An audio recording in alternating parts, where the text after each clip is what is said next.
رمضان مبارک کا پہلا عشرہ جو اختتام پذیر ہوا، اس میں حضور اکرم صلی اللہ علیہ وآلہ وسلم کی محبوب بیوی جو ہیں حضرت خدیجہ کبریٰ رضی اللہ تعالی عنہا، ان کا یوم وصال گزرا۔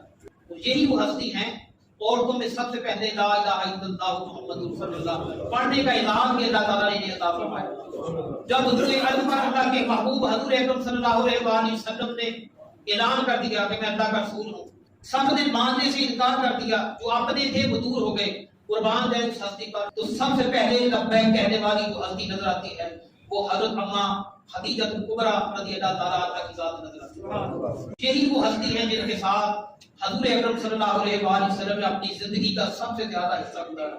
جب آپ علیہ السلام کی عمر 25 سال تھی، اس وقت حضرت خدیجہ کبریٰ رضی اللہ تعالیٰ عنہا کی عمر 40 سال تھی، تو اللہ تعالیٰ کے حکم سے یہ نکاح ترتیب پاتا ہے۔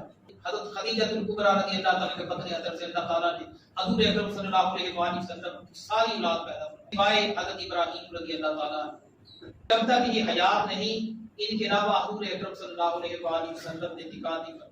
پتہ چلتا ہے ان کی شان اللہ کے نزدیک بھی کیسی غلط ہے، کیونکہ حضور اکرم صلی اللہ علیہ وآلہ وسلم نے کوئی بھی نکاح اپنی مرضی سے نہیں فرمایا۔ یہ مستشرقین جو ہیں، اسلام پہ انگلیاں اٹھانے والے، دین پہ انگلیاں اٹھانے والے، یہ انگلیاں اٹھاتے رہتے ہیں کہ حضور اکرم صلی اللہ علیہ وآلہ وسلم نے ایسے ایسے نکاح کیے۔ نبی پاک علیہ السلام نے اپنی مرضی سے کوئی نکاح نہیں کروایا۔ اس کے بعد جو نکاح ہوا وہ حضرت عائشہ صدیقہ رضی اللہ تعالیٰ عنہا کے ساتھ ہوا، اور ان کی رخصتی جو ہوئی وہ بعد میں مدینہ المنورہ میں جا کے۔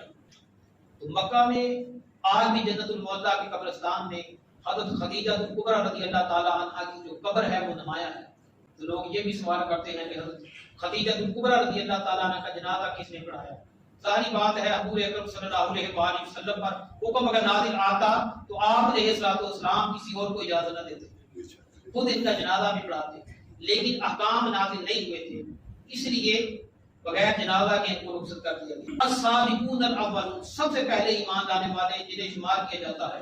عورتوں میں ایک ہستی نظر آتی ہے جنہیں دنیا اسلام حضرت خدیجہ کبریٰ رضی اللہ تعالیٰ عنہ کے نام سے یاد کرتے ہیں۔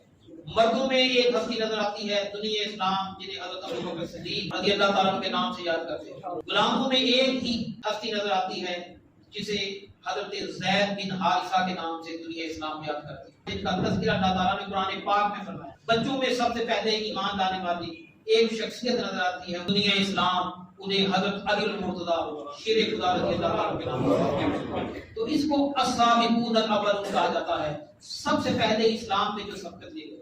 ان کے لیے خاص اللہ تعالیٰ نے ان کو بزرگی عطا فرمائی، ان کا نام ایسے ہی جگمگاتا ہے جیسے آسمان دنیا کا چاند جگمگاتا ہے۔ دین اسلام نے جو عزت ان کو عطا فرمائی ہے یہ دین اسلام کی وجہ سے ہے۔ حضور اکرم صلی اللہ علیہ وآلہ وسلم مسجد نبوی شریف میں جلوہ گر ہے، ایک شخص آتا ہے، دروازہ کھولا، مسجد نبوی شریف میں داخل ہوا اور آ کر بلند آواز سے کہا یہاں حضرت محمد کون ہیں صلی اللہ علیہ وآلہ وسلم نے کہا یہ حضرت محمد صلی اللہ علیہ وسلم جلوہ گر ہیں، تشریف فرمائیں۔